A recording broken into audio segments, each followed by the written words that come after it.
I went to Colombia for a friend's wedding, and as an Ecuadorian, the differences actually really surprised me.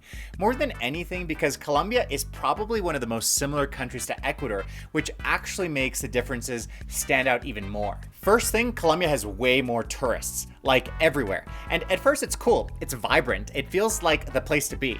But after a while, it gets kind of tiring. And it honestly made me appreciate Ecuador more because we have places, tourist locations that are just as nice, sometimes nicer, and there's no one there. At the same time though, Colombia feels way more developed. Medellin especially, it's crazy. The public transport, the buildings. Honestly, the city feels more developed than a lot of cities in developed countries.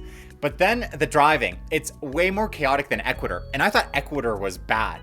What surprised me though is that the roads themselves are a lot better. Less potholes, better infrastructure. Food. This might be controversial, but I didn't love it. For a country that's 3 times bigger in population, I really expected more. Both the local food and even international restaurants were kind of a letdown, except the coffee in Medellin. That was incredible. And I know I'm biased, but even my wife, who's Canadian and doesn't even like Ecuadorian food, agreed Ecuador wins here. People-wise, I found Colombians a bit colder and more serious than Ecuadorians, especially in tourist areas. It felt more aggressive, people trying to pull you into their restaurants.